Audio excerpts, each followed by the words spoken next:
The appointment of Park District Legal Counsel, I move to approve the appointment of Tressler, LLP, as the Wilmette Park District's legal counsel. Second.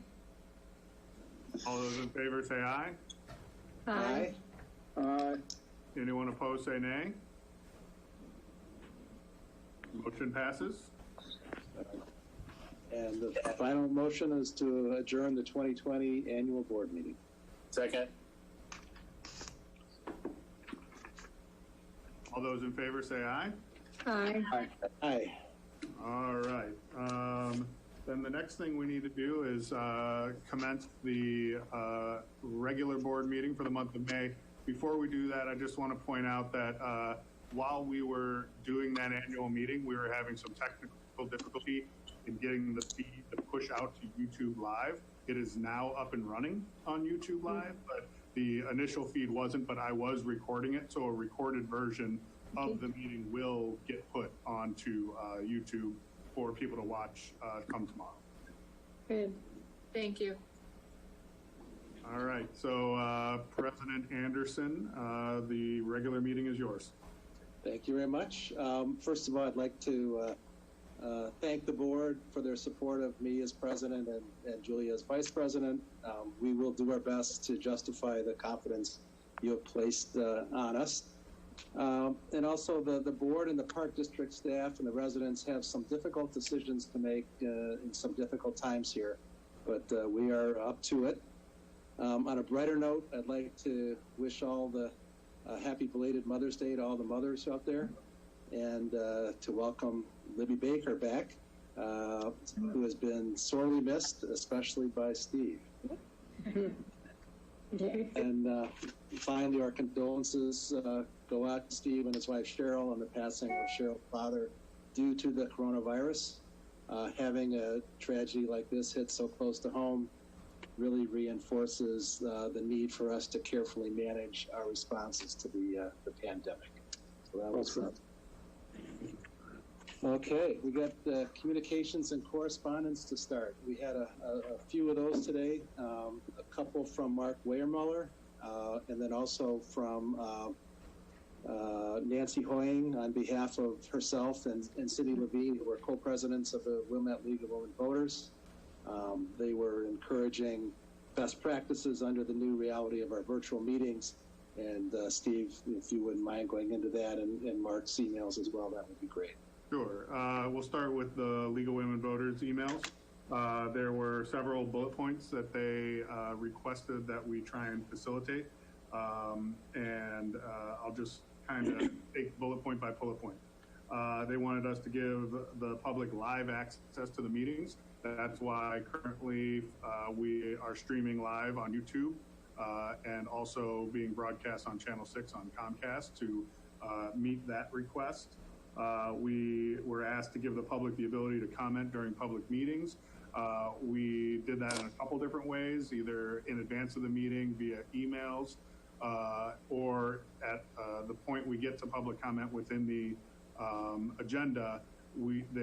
There's the ability for people to type in comments within a chat field on YouTube Live that I have up on a separate screen in my office. So we'll have to take a pause at that point. There is about a 10-second delay from what we're actually saying to what gets out to YouTube Live.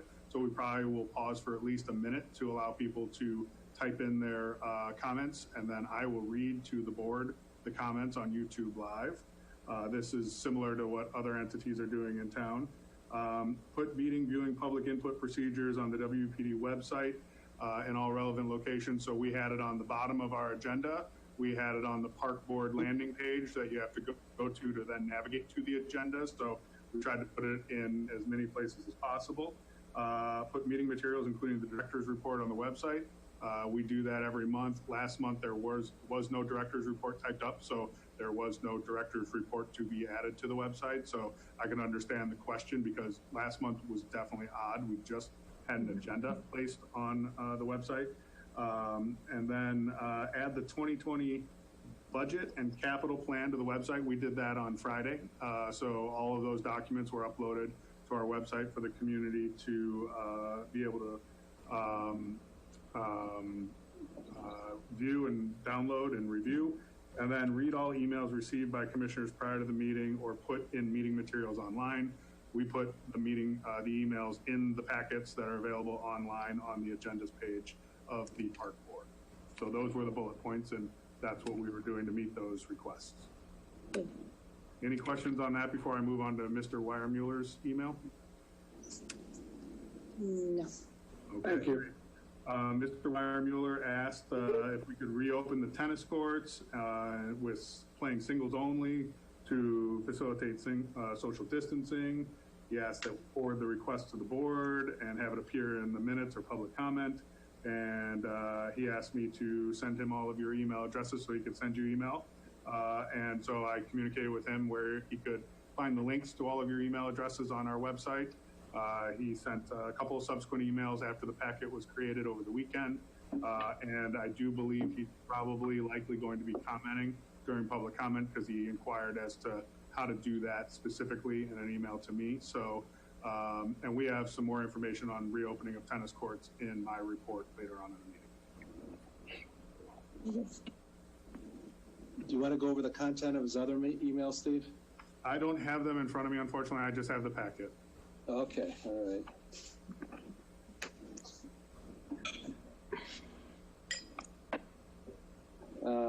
I don't have it in front of me either. Does anybody have a hard copy, or I can do it by I can look it up. I do. I have a copy. Sure, I can look it up. Yeah. I have it in front of me if it's helpful. Right. Well, can you just hit the high points? There were. Sure. First, asked that the tennis courts and nets be reinstalled and opened in keeping with neighboring communities. And I believe that will be covered in a subsequent update. 2, I freeze on park district spending, hiring, purchasing, etc. 3, no park programs running. As a result, I asked for a cut in the tax levy.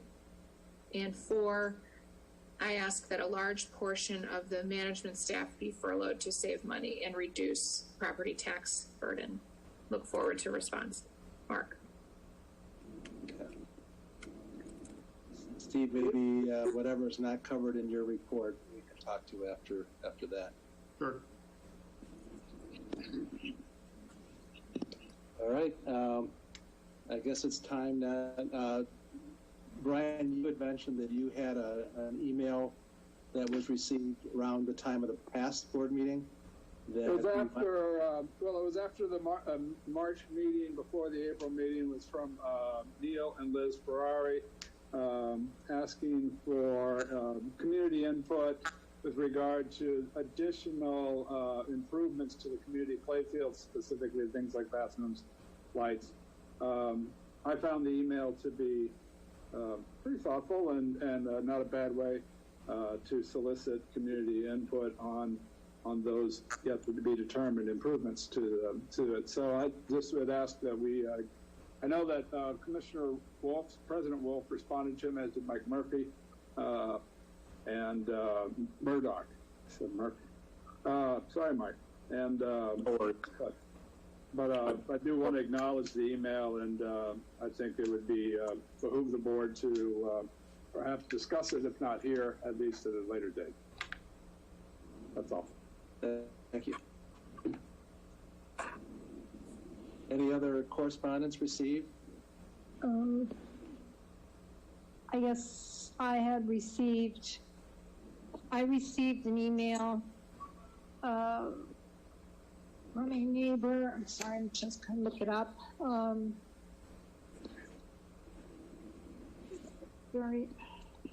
Shoot, I lost the, and mostly it was a question of restricting beach access to residents. Sorry, I'm trying to access it.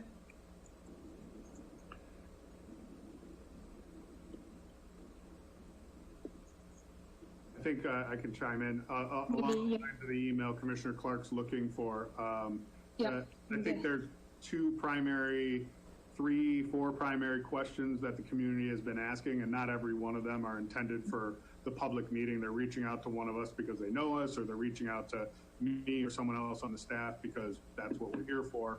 But a lot of questions about trying to make sure that the beach or the pool or if programs are going to run, when they're going to start running, how they're going to run, all the questions that we've been wrestling with, and a lot of suggestions on how to reduce the population utilizing any one of our facilities.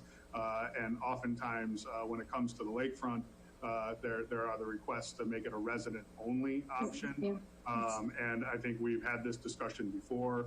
We're all aware that the state laws prohibit us from restricting it based on residency.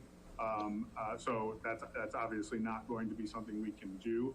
But I can tell you that Superintendent Gwynn and I and her staff have had a lot of conversations about how we're going to do a lot of different things into the future, including the beach, talking with a lot of other communities if they have similar sorts of facilities, so other beach communities, about what they're doing to try and make it as safe as possible for everybody. And so when we get into some of the discussion later, we have not made final decisions on a lot of things, but we plan to, throughout this week, start getting a little more solidified, move a little bit through the planning process, and we'll speak a little bit to what we're thinking about for the beach. Okay, thank you. Yes, that was pretty much a question of just limiting the beach to residents. So not so much the rest of the park, but the beach itself. All right. Gordon, I believe Brian has his hand up. Well, I just want to emphasize that we did receive emails from residents on both sides of the issue with regard to resident, non-resident, and I just want to make it clear that it wasn't exactly a unanimous movement to ban non-residents from there were people on the other side as well, which is healthy. Thank you. Yes. Okay, any other communications or correspondence before we move to public comment? The only other correspondence I've received is with respect to camps. Certainly a lot of community interest in what decisions will be made regarding camp as May goes on. For sure. Okay. All right, Steve, how do we handle this section? All right, so I think you can open up this agenda item of public comment, and then I'm just going to mute everyone, and we're going to sit here awkwardly for a minute. I've got a timer ready, and see if anyone types in any comments. I have the screen up here, so I can read those to the board once that minute is up if we receive any comments. Getting awkwardly is what I do best. So, all right, so now is the time for public comment. If people want to make it, you want to type it in the chat on YouTube Live. Type it into the chat field, and we will pause and wait, starting now.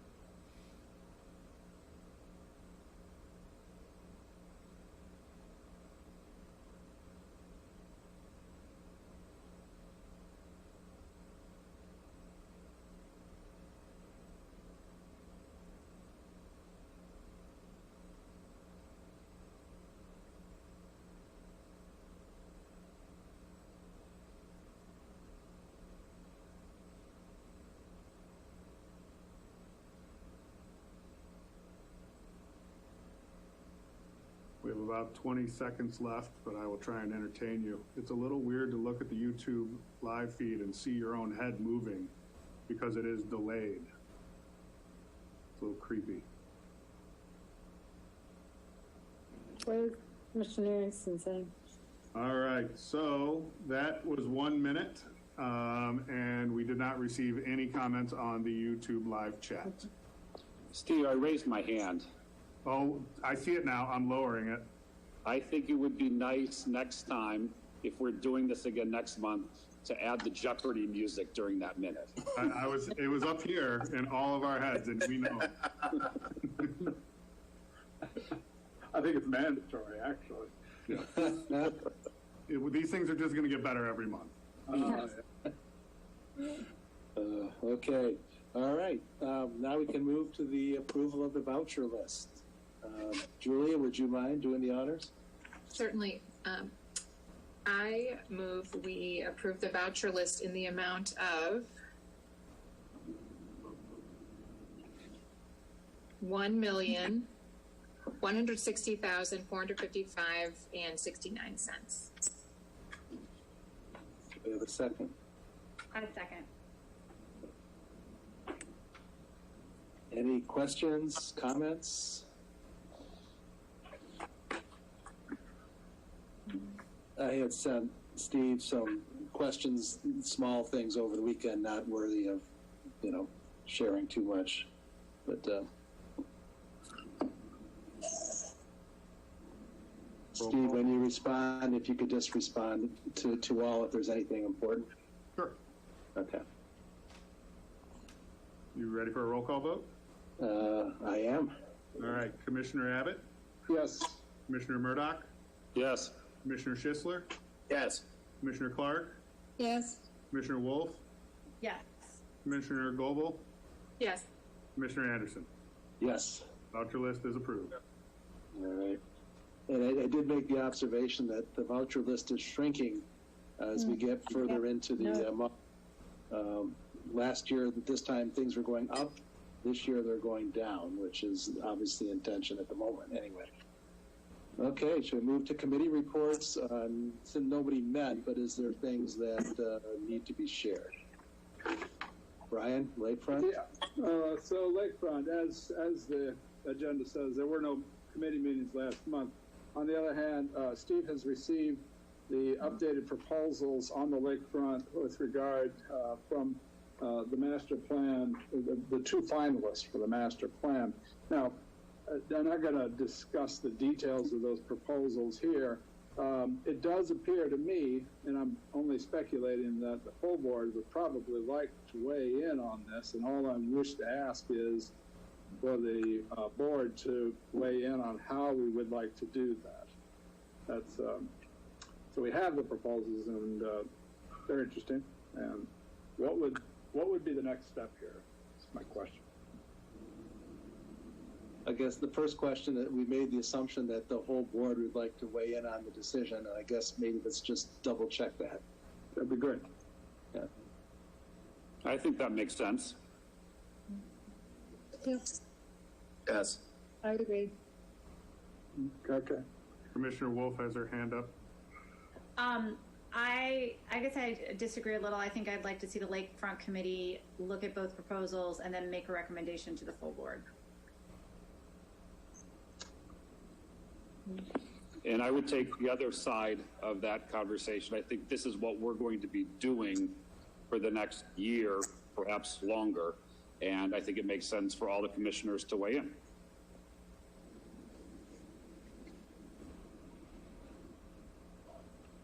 I'm largely want to hear from the four commissioners that don't sit on the Lakefront Committee as to how strongly they want to be a part of this, or would they rather wait for an agenda recommendation? So I'm listening.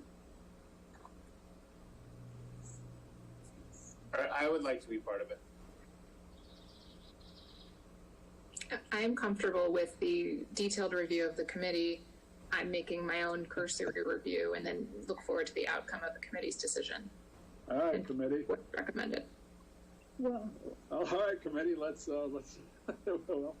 well, I guess there's another issue is will the committee be changing in who is on it and so that, Yes.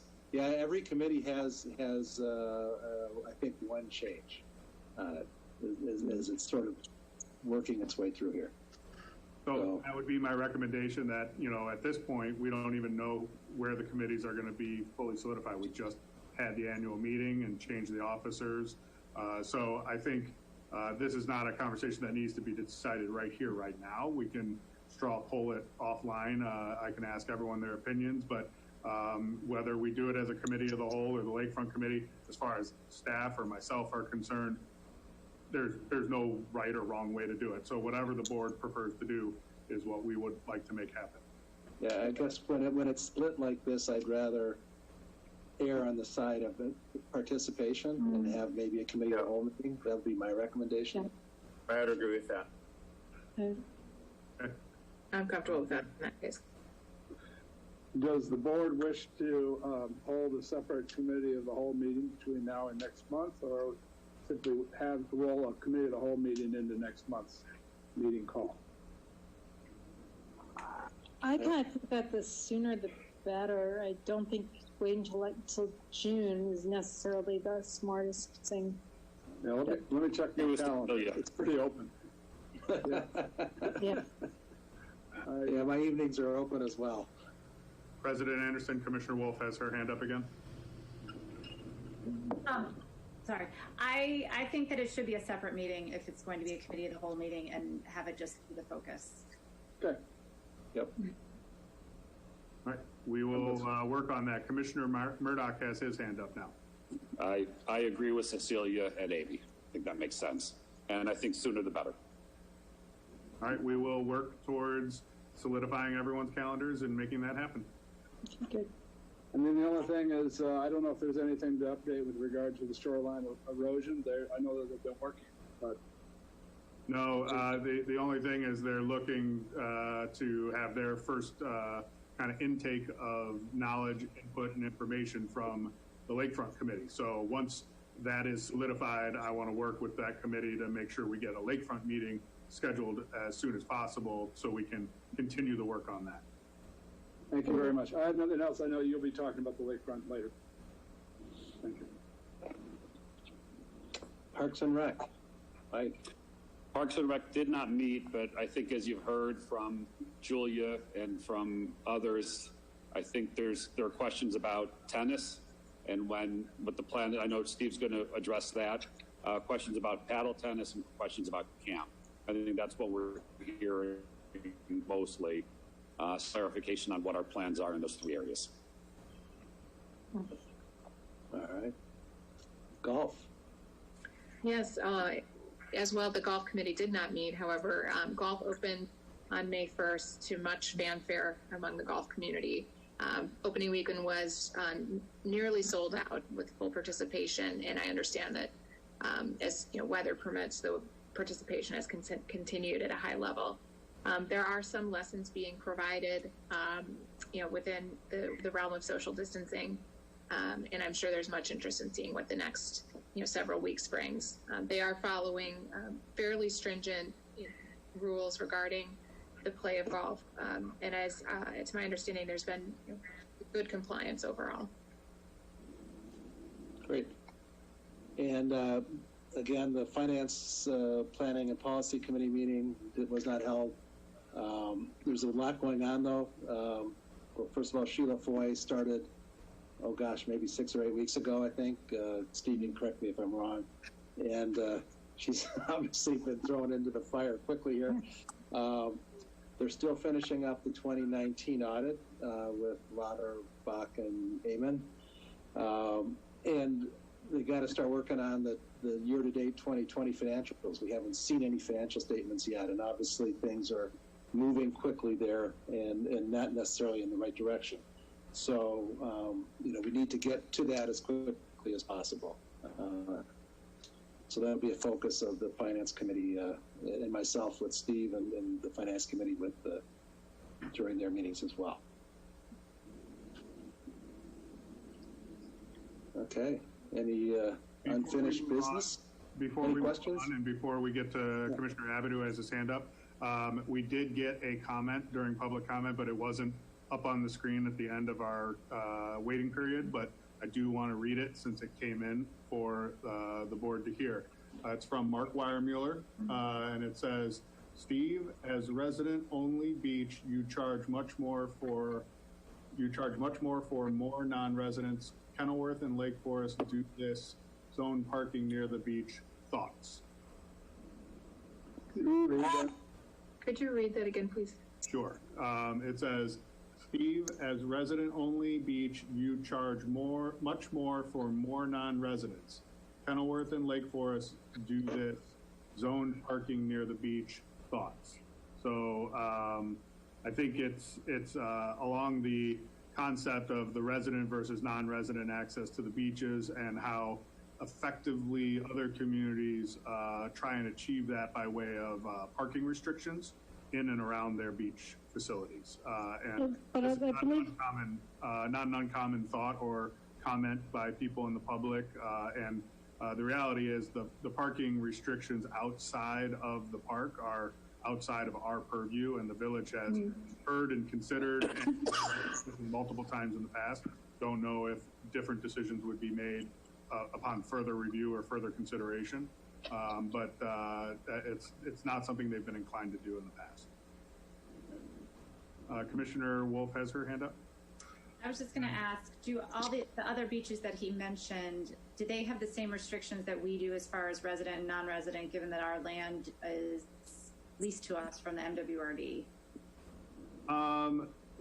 So there are some nuances to some of our restrictions because of leased property that isn't outright owned by the park district. For example, that upper road that's within the park, but closest to Michigan Avenue, portions of that actually come on to MWRD owned land that we lease. And the last time we had this conversation about restricting parking, neighbors nearby did not like that idea. They contacted the MWRD. The MWRD looked at it, contacted me, and said we did not have the right to restrict that parking. It had to be treated as open parking for all of MWRD's residents, which is all of Cook County. So pretty much open parking. So that wasn't fully pushed or litigated. It was just a comment made in a committee meeting where a neighbor took it upon themselves to contact the MWRD. It wasn't something we were seriously considering. It was just conversation. So we didn't really look into it much further. Okay, thank you. Commissioner Anderson, your hand, or Abbott, your hand is up. It was partly about, well, now I got two things. With regard to the lakefront, it's complicated, Mr. Mulmile. I mispronounced your name and I don't have it in front of me. There are a lot of restrictions down there, including there's 3 areas of parking, and we do favor residents like the Overlook, and we charge non-residents 6 times the amount that we charge for residents. So I think it's a good blend, and I'm not in favor of changing that blend. And besides, the land was given to us by MWRD, and so all the Cook County, there's historic. Anyway, I've said enough. I want to go back to, once we're off of this topic, I'll go back to the finance committee. President Anderson, you have your hand up. I do. We had talked, I think, last meeting perhaps about, and this might address some of Mark's issues, better enforcement of the existing rules and regulations in the park in terms of parking. Looking at people who are parking on the overlook, seeing if they're properly stickered Wilmette residents or people with the proper pass. Can you give us an update on that? Yeah, I can tell you that parking enforcement has begun. I was receiving text messages and phone calls from people I know who were down there who were shocked to see the parking enforcement that nicer weather weekend 2 weekends ago, I want to say, and knowing that it was prior to Memorial Day, and typically enforcement doesn't start prior to Memorial Day, but because of our efforts to try and keep the parks as open and available to people during these times of the shutdown to get out and get some physical activity and some mental respite, but also keep it safe, we asked the police department to begin enforcement to make the parking as accessible as possible to those that are Wilmette Village sticker holders, and because that's allowed to park there without a specific lakefront parking pass, and I know that has begun. Great. Okay. And then I believe Commissioner Abbott had something else related to the Finance Committee. Well, just it does appear that we'll be meeting this month. Is that correct? I mean, we have things to the Finance Committee. We likely will be meeting. We want to time it with the completion of the audit and the review of the audit. And I know that Superintendent Foy and the auditors and the accounting staff have been working very hard to get that done. It's a hard thing to pull off in the middle of transition within your finance department. So they're doing a great job, and doing it all remotely slows it down a little bit as well. So we don't have an exact target date, but when we do, we'll work with the Finance Committee to schedule a meeting. whoever they are. Whoever they are. And the committees, we'll know this week what the committees are. Okay. Anything else for the committee reports? Unfinished business.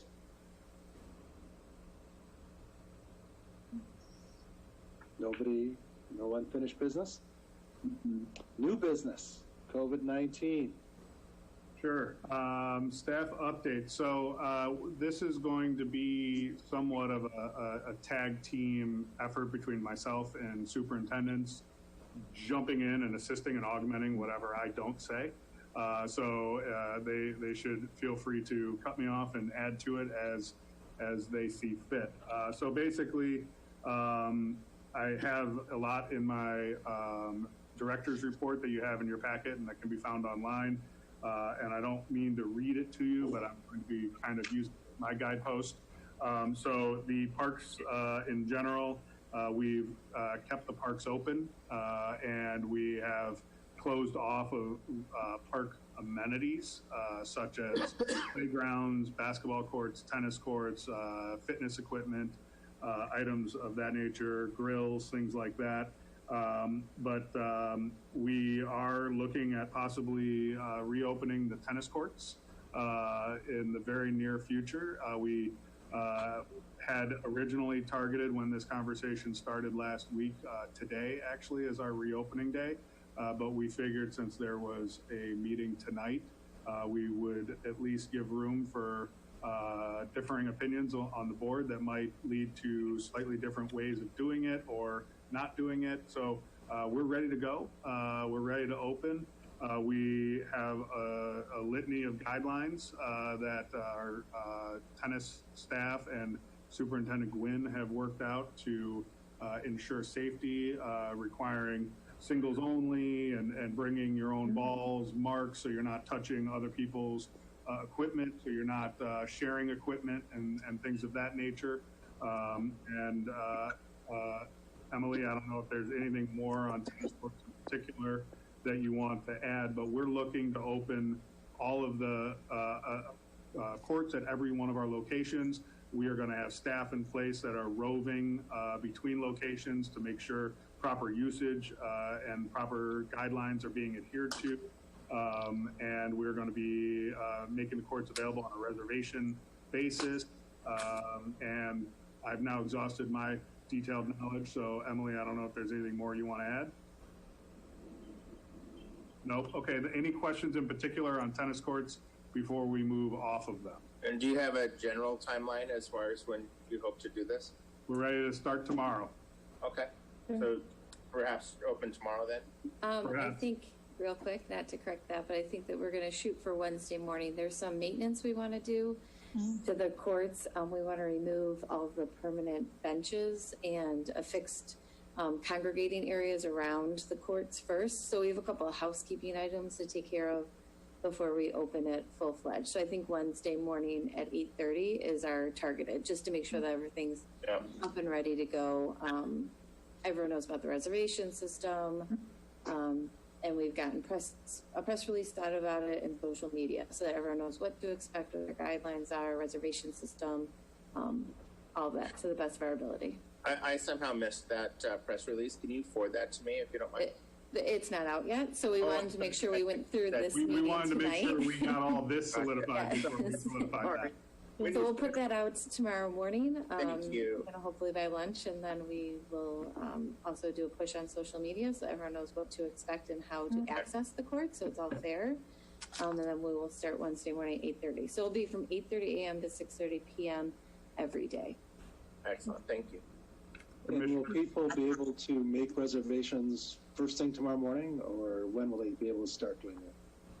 So I think it's fair to say that we would open up reservations after we're able to get the press release out. So I think that would engage the whole reservation process and the notification. So I would just look for that to go hand in hand-ish, as close as possible. Commissioner Clark, your hand is up. Yeah, I guess one of the questions I have, especially with the outdoor courts, is I know one of our capital expenditures was sort of like refinishing the the ground or the floor of many of these courts. Will opening it up bring that to a? I mean, I think we deferred it, but will opening the courts back up necessarily cause that to become a more important expenditure, or is that something that we can still wait another year on? I think we said we were going to do that because it was a safety issue. So the one court that we will not be opening up, we're going to do all locations, alternating courts for social distancing, but the one that we won't be opening up right away is Maple. Yeah, That's just due to safety concerns. So that's the only thing that I'm aware of right now. The other projects we'll have to coordinate with Superintendent Solberg around the usage and maybe closing down one location so we can do projects. But I think it's best that we go ahead and open and give people this outlet if everyone is okay and in favor with the restrictions and guidelines that we put forth for safety. I think this will make a lot. I can tell you as a tennis player, it's heavenly to have an empty court next to you. And this will include paddle courts. Say that again? This will include paddle courts as well, but no congregating, similar to the outdoor tennis courts. Oh, so the paddle courts are excellent. And singles only at paddle. Singles which is only, not the yeah. traditional way paddle is played. Mm-hmm. Yeah, that's strange, very strange, but yeah, okay. I get it. Commissioner Wolf, you have your hand up? I just had a question. Do we know if other communities will be opening their courts as well? And if not, do we expect an influx of people coming from other communities to come use ours if they are not? We do expect it. We're seeing communities all around the Chicagoland area reopening their tennis courts. I've been in conversation. Glenview is very much heading in the direction this week as well, I believe, but they have not made any final decisions, but they've been talking about it. Skokie, I don't believe ever closed their courts. So there's one neighboring town that has them available. So I know that I saw today several other communities, not necessarily right around here, but I know Lake Bluff I saw and Vernon Hills and some of the other communities are already open starting today or yesterday. I did hear that Winnetka is going to open up as well. Okay, I heard. Winnetka's thinking about going there too. So this is often when we do these things, it's power in numbers, and so we aren't always just out doing it on our own. There's a lot of communication between myself and my counterparts, and Emily and her counterparts, and Christy and her counterparts. So we all kind of want to make sure we don't push any issues into each other's communities. So we often talk to each other. The reservation system, will priority be given to residents over non-residents, or is it just a first come, first serve? Right now it's first come, first serve. It's not tied to our registration system. It's recommended that the people are in the same household, but in opening up all of the locations, we go to a roving racket ambassador, is what we're calling them, similar to our park ambassador and beach ambassador program that we instituted a couple weeks ago. So it is first come, first serve unless that's something specific. Is there a fee? You want us to investigate further? I'm just wondering if it's something, I mean, we typically do give priority usually like when making reservations to residents. I don't know if it's something that's feasible with this new system or not. I don't know what the... Yeah, you can give more hours ahead of time for the residents. And, right. I mean, like I think paddle, I'm thinking of paddle. I mean, paddle, I think is if you're a member, you can reserve 7 days in advance, but if you're not a member, it's only 24 hours or something like that. I don't know what the limitations would be with tennis or the paddle. I can work with staff to see what we can do to mirror what we already have in place, right? So if it's something that we have a precedence, then we can certainly explore that.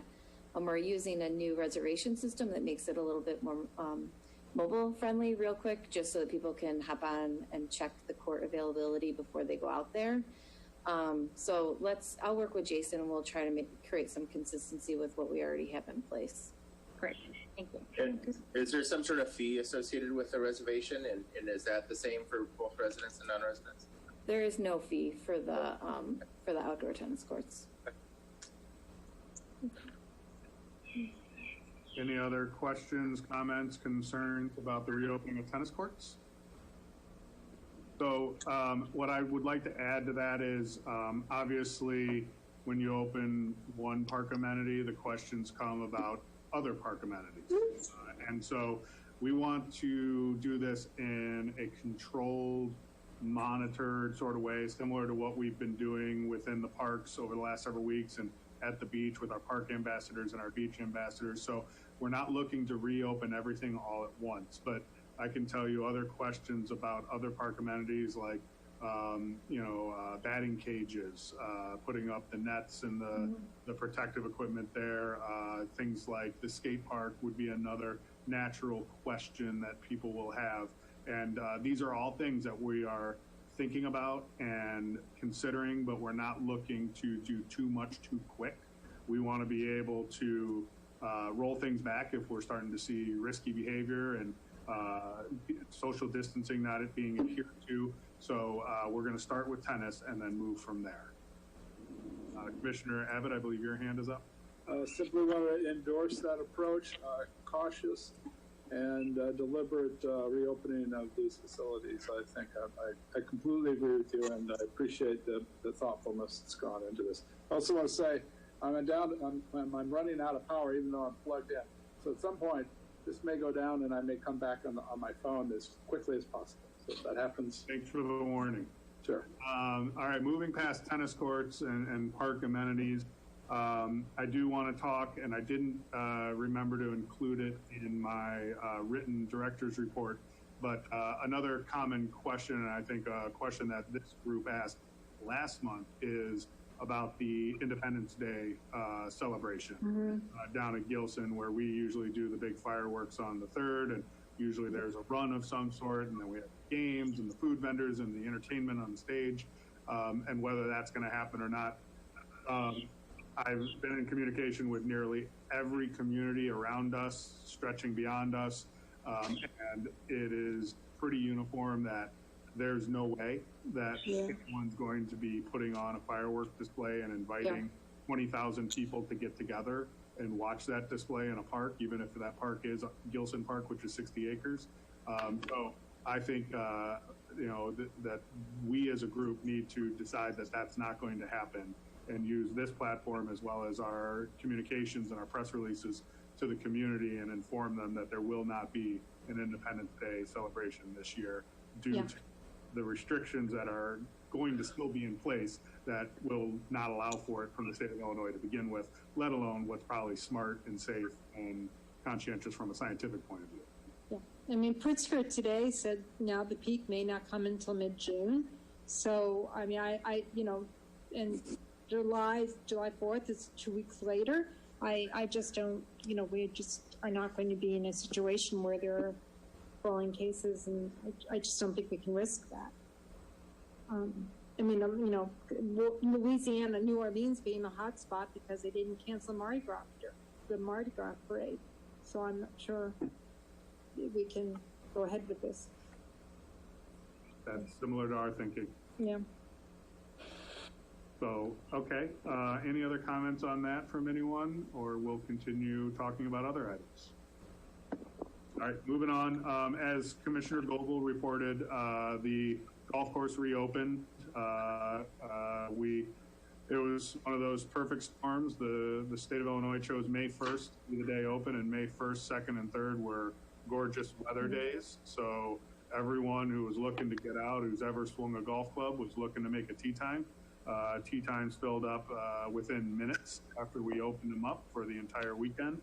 And so we got off to a very hot start. Obviously, once the weekdays come and the lack of the carts that you can rent, it does make the course a little more open. So we do have tee times still available most weekdays. On weekdays, Monday through Thursday, we have gone to a 9-hole system where you can book a tee time off the 1st or the 10th tee. That way we're making the course doubly available to the community, because the restrictions from the state of Illinois is you have to play in twosomes, and that the increment between tee times has to be 15 minutes or more. So the most people that are going to tee off in an hour are 8 people. So if we have 9 holes and going off both tees, then it becomes 16. And we're still adhering to state guidelines, still keeping people safe and apart from each other, but making the course more available to people. So, and people seem to be receiving that well. Friday through Sunday, we're still booking 18-hole tee times. So that's the way the golf course is working. Any questions on golf? Any issues come up, Steve? Actually, no. It's actually running very smooth. Not, as we also maybe I didn't mention it just now, but we did refund memberships to all of the members who had already purchased memberships, because we just know that there is a different, varied level of in different people's minds as to what is fair and equitable as far as a prorated refund given the circumstances. The person who plays 70 times a year is going to look at it different than the person who plays 20 times a year. And so what we decided was to just give everyone 100% of their money back and say, so we can have a normal season. It's pay as you go, and then we will put out new memberships at an adjusted cost that everyone has equal choice whether they buy or not. With that, there have been a handful of members who've expressed their displeasure. Most of them are longtime members that play many, many times in a year, and we don't blame them. We understand where their feelings are coming from, but we had to look at this on a big picture for everybody and try and make a decision that we thought was most fair to everyone. And so we made the decision we did, and it's largely been working very, very well. The system has been working well. The golfers are, as far as I know, no one is grouping up and 2 and 2 teeing off to become 4. We're out there monitoring it and making sure that's not happening. So far, so good at the golf course. Commissioner Wolf, your hand is up. I just have one question. Correct me if I'm wrong. The way the system works is that they're booking the tee times, like a 6 o'clock at the first hole and a 6 o'clock at the 10th hole. Is there a way to book like back to back? So like if you went out with your kids or something, that you could book 2 at 6 going off at 1 and then 2 at 6:15 going off at 1, or do you have to book 9 or 10, 1 and 10? I don't know exactly, but what you could do is 2 different people could make those 2 different tee times. And that way, then you can play 2 and 2, stagger that way. And at least you kind of have some sort of visual connection to do some in front of you all the time. Okay, I was just curious. Thank you. Any other golf comments, questions, concerns? All right, moving on. Lakefront. This past weekend, we opened the sailing beach on time. Somewhat of a victory considering the weather Mother Nature dealt us as we were getting everything together. We had a pretty nasty storm that moved a bunch of sand that had already been put in place and moved it out of place, and so we had to move it again. And so, but the beach opened. Superintendent Gwynn worked with Katie Bradford, our assistant manager down there, to get guidelines out to our sailing members, especially up front about how to load their equipment onto the beach, assign people time slots by their last name, to reduce the number of people showing up at any one time. And we did that this past weekend. Before I come back to Commissioner Clark, whose hand is up, Superintendent Gwynn, I don't know if there's any more context you want to add to how the weekend went as far as the sailors checking in? Yeah, no, Sunday the weather wasn't so great, but Saturday it was a pretty consistent flow. Everyone was more or less just really happy to be bringing their boats back in, and the stickers, and it all went fairly smoothly. They all understood the need for the new guidelines, and similar to golf, we're looking forward to everyone being respectful of the new guidelines as we continue to operate throughout the summer. So we'll monitor it. We have staff in place. Staff is similar to golf, practicing best practices with social distancing and PPE. So I think we're all set, hopefully, for a successful summer. We'll just take it one day at a time. Yeah, I had a question about, well, when I was down at Dog Beach, someone had a question about whether the stand-up paddleboard, the racks that had been, I guess, south of the swimming beach were going to be replaced. I believe they've been washed away with one of the storms. And there's a question of whether those were going to be replaced. And I could not remember the the answer on that. So this is the satellite racks, Yeah. not on the sailing beach, but south Right. of the beach. Yes. Yes. Well, Do you have any specific plans on that you're aware of? To my knowledge right now, no, I'd be happy to circle back. I know that the West Park did do a great deal of maintenance and restructuring of a whole bunch of racks and built a whole bunch of racks in the off season and up until we opened basically last weekend. They were prepping really hard on that. So I can get back to you specifically on that satellite location and if or when they might have been moved due to the beach erosion. But I could circle back with you via email so that you can get back to that, who was asking. Happy to do that. Thank you. Thank you. And then continuing on with the lakefront, this is kind of the people are kind of tired of hearing me say things like this. I'm tired of saying them, but you know, the things like the swimming beach and how it's going to be administered if we're going to have a beach season, some of the finer details on those operations have yet to be solidified. You know, a couple of weeks ago, we would have told you one thing, and then the governor's phasing plan was then announced, which dictates changes and things of that nature. So this week, Superintendent Gwynn and I are going to be meeting and really vetting a lot of things we have talked about on and off over the last several weeks on how to approach it. There are things that other communities are considering, such as not selling any daily admissions and going to membership only. And the reason for that would be to, that way you know who's on your beach at any one time. So if you ever had to facilitate contact tracing, you have some records that better facilitate that. It won't be an exact science because you don't necessarily know when left the beach, but it'll give you a better starting point than just there was a resident or a non-resident daily admission with no name attached. So that's not something I'm necessarily saying we're going to do. It's not something I'm proposing we do. It's just something that the communities have considered doing and are going to be doing and are implementing.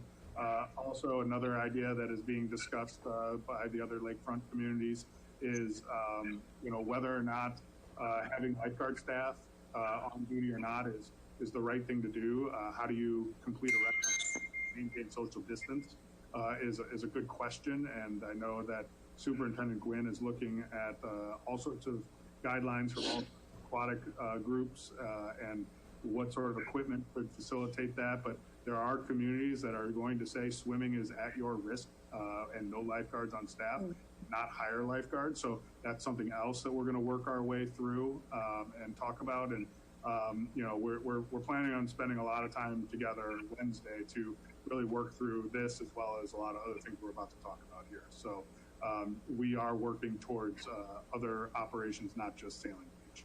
Commissioner Wolf, your hand is up. I have to say, I know it might be tricky, but I'm in favor of having lifeguards. I just think that once things start to get warmer, there's going to be a lot of people heading to the beach, especially children and teenagers. And I don't know that they're going to listen to swim at your own risk. It just makes me nervous not having somebody watching out for people down there. Thank you. Commissioner Abbott, your hand's up. Well, in general, I would concur with Commissioner Wolf on that, but I'm going to leave it to staff. It does appear that we would perhaps be assuming some sort of risk, and I was wondering if you must be talking to Federma, right, on these issues, I assume. So I assume that they're also gathering information and trying to advise park districts with regard to risks with this pandemic. So, yeah, I would favor protecting the public with lifeguards. I'll leave it to you. Great, thank you. Any other comments on lakefront operations before we move 2%. 2%. You're going to lose me soon. Hey, Steve, it's Gordon. I was at the beach on that real nice Saturday, maybe 2 o'clock in the afternoon. It looked like the middle of summer, weekend day. You know, parking lot was probably 65% full. And the beach was just covered with people who were doing just what you do at a beach other than going into the water because it was freezing cold. But otherwise, they probably would have been in the water.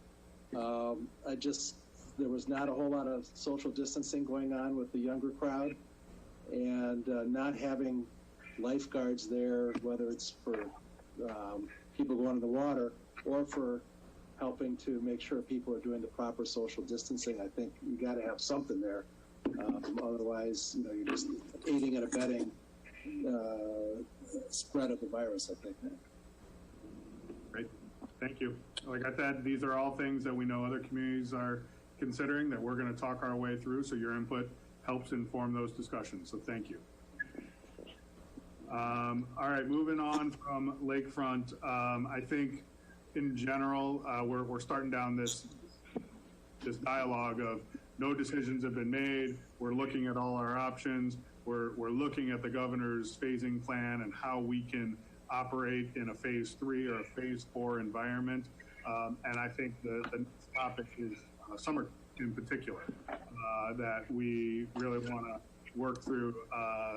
Superintendent Gwynn and her managers and recreation supervisors, as well as the facility managers at the various facilities who put on camps, have all been doing an amazing job of trying to think of how they're going to do this in different sort of restrictions and getting ready to implement once we know what we're doing. And so there are groups of 10 or less plans. There are groups of 50 or less plans, depending on which phase we're in when we begin camp, if we begin camp. We're working with the staff to come up with all those plans. And again, Superintendent Gwynn and I are going to sit down and work our way through all of the knowledge that her and her staff have been compiling, get me kind of up to speed. I'm going to stress test it, and we're going to start putting some more solid thoughts and frameworks behind all the planning, so we're ready to get moving. Any questions on camps? Great. So anything we didn't touch upon from just a recreation operations sort of point of view before we start talking more of the finance side of things that people want to ask questions about?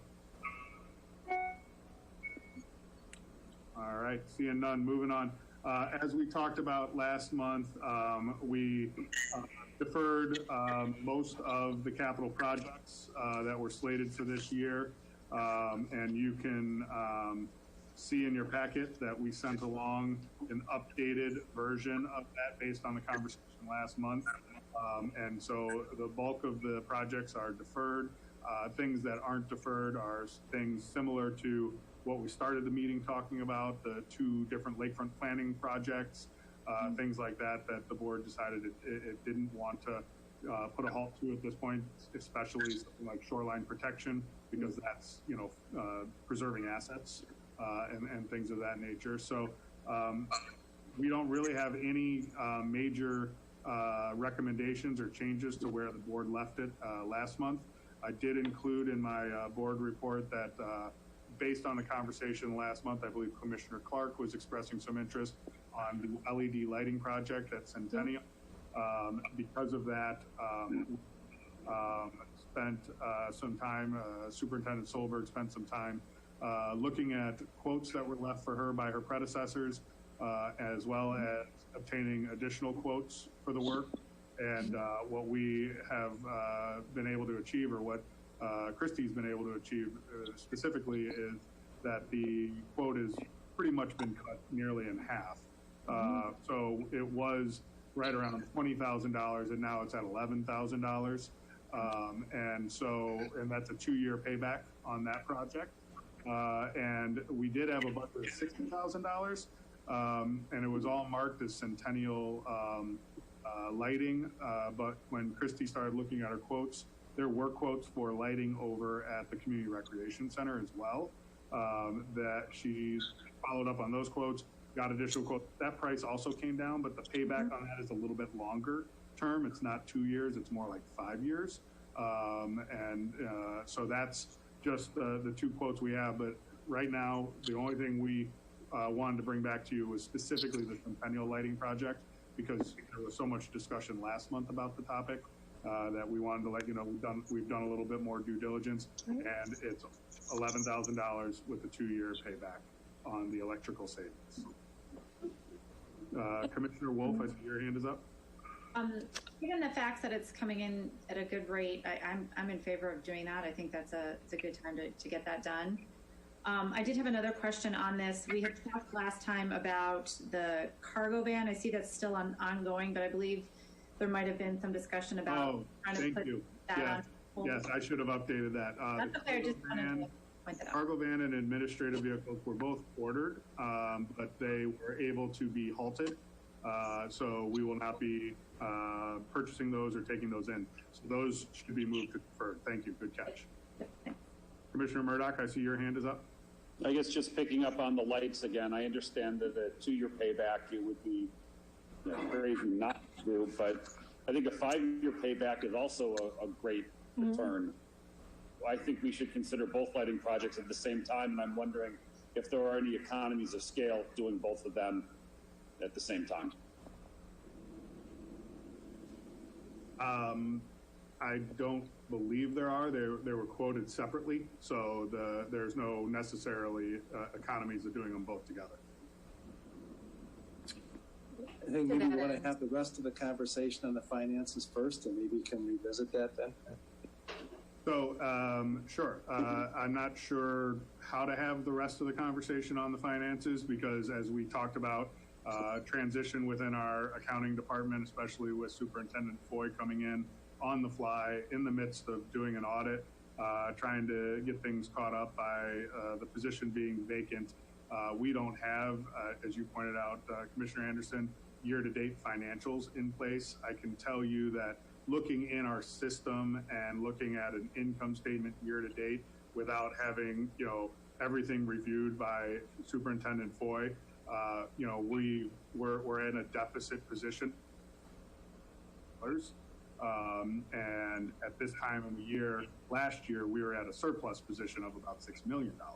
So obviously that's a big swing when you don't have registration money. Our cycle is the money comes in with taxes and registration money at the beginning of the year, and then it gets paid down throughout the summer months as we have more staff and more supplies and field trips and programs going on. And then the first round of bond payments in June with the biggest bond payments because they include principal in December. That's usually, so we balloon up and then we let the air out throughout the rest of the year. So we have been receiving property taxes. We have been greatly reducing our expenses, as you pointed out with the voucher list being smaller as we go. We did lay off all part-time staff. We have not furloughed any full-time staff at this point.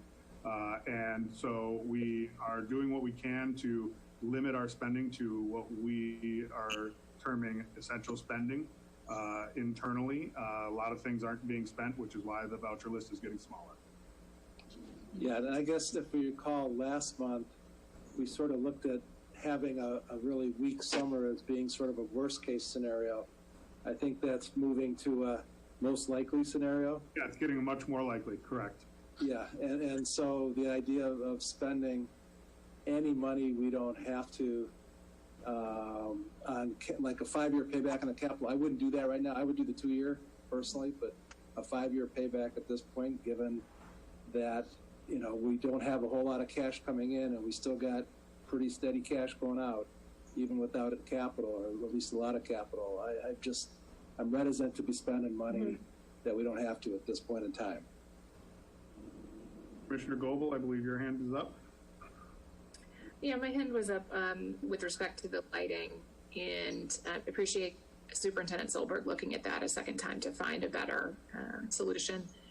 Would be interested in seeing if both of those lighting projects could be bid by a single vendor to see if there are any economies of scale.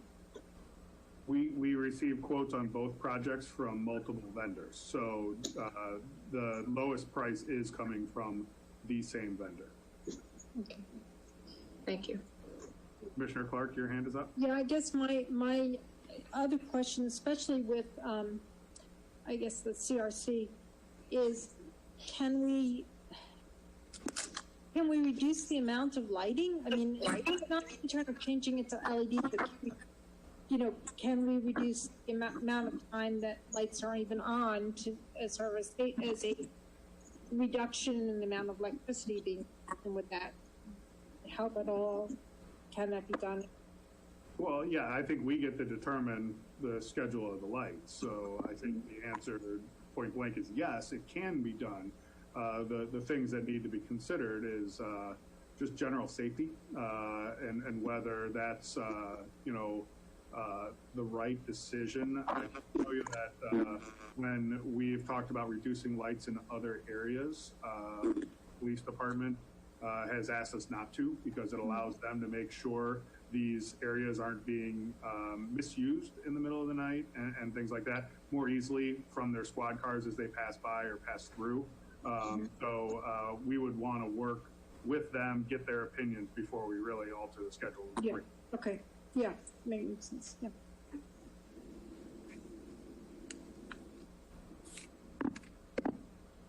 Do we want to look into the items to see if there's anything we want to change as far as if there's something that we want to move up or defer?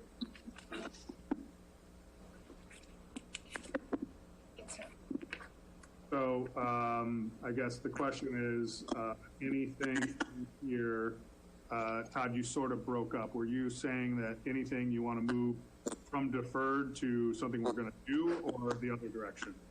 I'm asking if that's something that we should discuss. We're not making a recommendation as staff to pull more projects in to pursue and try and get done, kind of in line with what President Anderson was saying about, trying to spend as little as possible. So I'm not necessarily seeking that input, but if the board wishes to have that conversation, by all means, your meeting.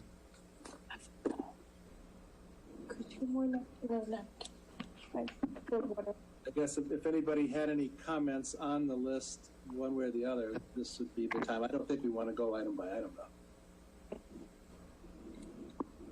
Yeah, I do.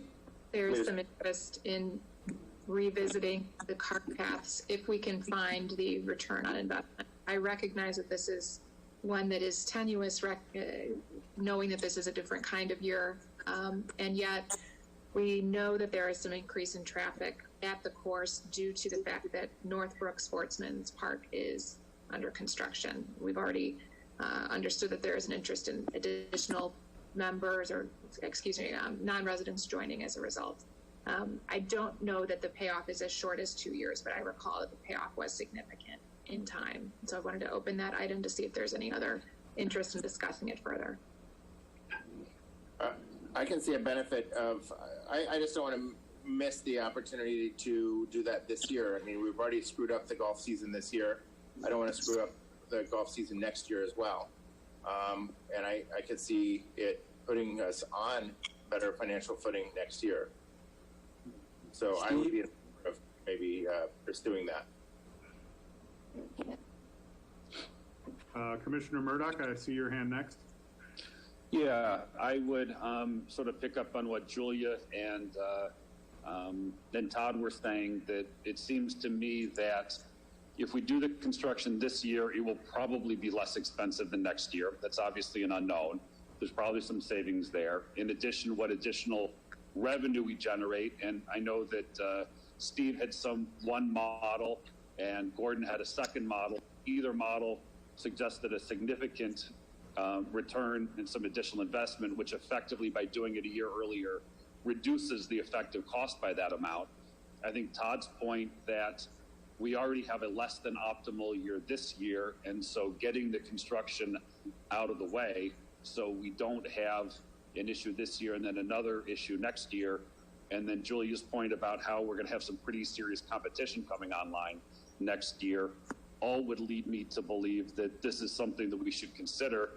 I think if we are concerned about funding and finances, I think it's given what's going on, those are concerns. Although I think we should look at alternative funding sources for it, given the positive return, whether it's reaching out into our debt extension base for a couple of years or considering debt certificates / revenue bonds. I think there are a number of things that we could do to move that project forward, given the financial benefit of doing it sooner than later. Okay, I see Commissioner Wolf's hand next, and then I'm coming to you, Commissioner Anderson. Yes, I'm of the thinking that we just don't know.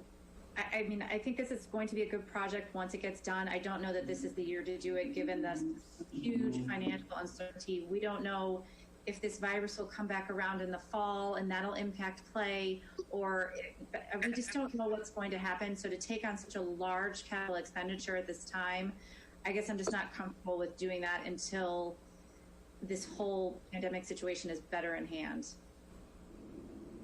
Commissioner Anderson, and then Commissioner Abbott.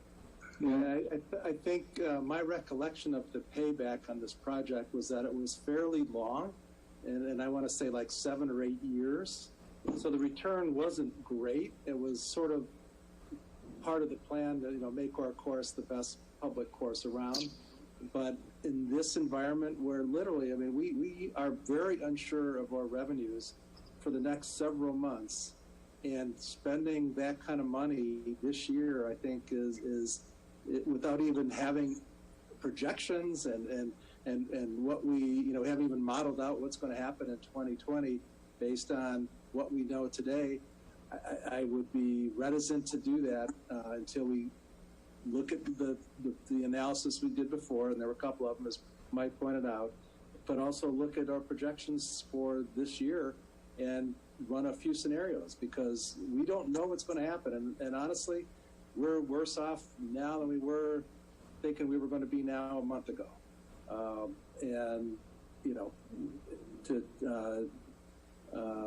Cecilia's point, the Pritzkers moved out the date another month, basically. So things are not in a position where we can be spending money that isn't absolutely necessary right now. Commissioner Abbott, I believe you were putting your hand up. Yeah, I lost my, I can't hit a button anymore, so I'm on my phone. Fine. I want to agree with Commissioner Wolf and Anderson. I really have nothing more to add. I completely agree with their concerns. Okay.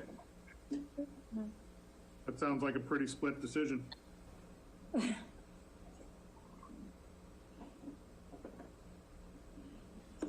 So I think where we left this conversation last month is where we can leave this conversation this month. So engineering work progresses, and no decisions need to be made on the execution of this project to give us time to do exactly what President Anderson was talking about. I know that Superintendent Foy is right there on the precipice of being able to really get going on giving us financial statements and financial models, and really helping us feel very secure in a lot of decisions in the future. So I don't think anyone needs to make a decision on the golf course plan at this point. We can still leave it as the engineering continues.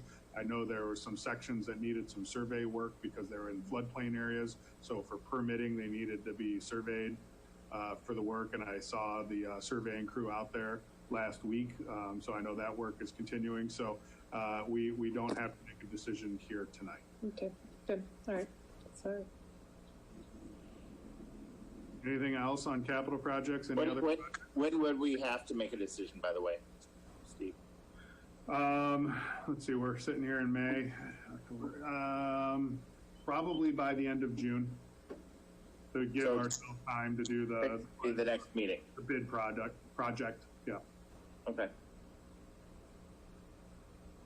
Okay. Any other topics? Gordon, your hand's up. Yep. Just so, is this going to be on the agenda for the next board meeting then? Sure. Okay. We agreed that capital projects we're just going to stay on at this point. So. Right, but this one specifically in terms of having the two analysis we did before, and then whatever we know about projections for the rest of the year. Yep, we can do that. Any other capital projects anyone wants to discuss in particular?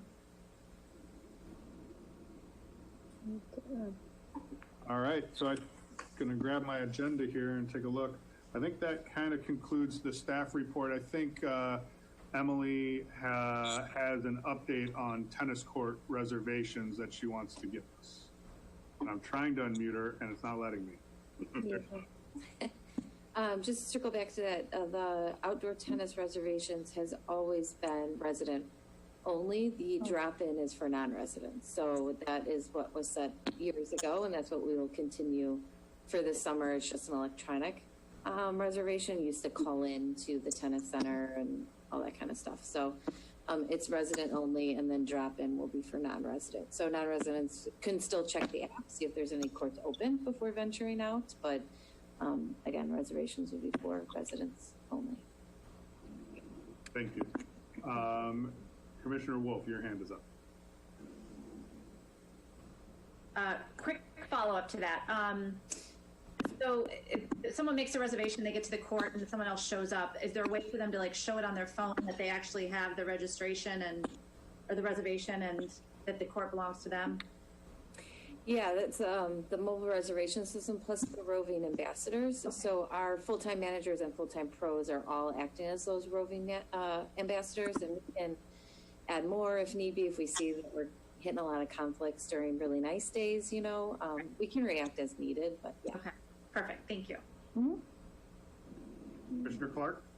Yeah, were we one point we were talking about creating a system where people could reserve a specific time, like a standing time. I think potentially pay a fee to reserve a specific standing time. Is that still available? Or is that like kind of like has gone the way because of the issues that we did initially talk about that, and we were going to, but we've pushed it now due to the current situation. So I think offering it this way and doing it in a controlled way is what our 2020 season is going to look like, and we can look to do that in 2021. Okay. So it's going to be for a very small fee. So honestly, it's probably in the best interest of the community that we do this first. Okay, very good. Any other questions or comments for staff? Then I think the only other thing left on your agenda, Commissioner Anderson, is the adjournment of the meeting. All right. Could I get a motion to adjourn? So moved. A second.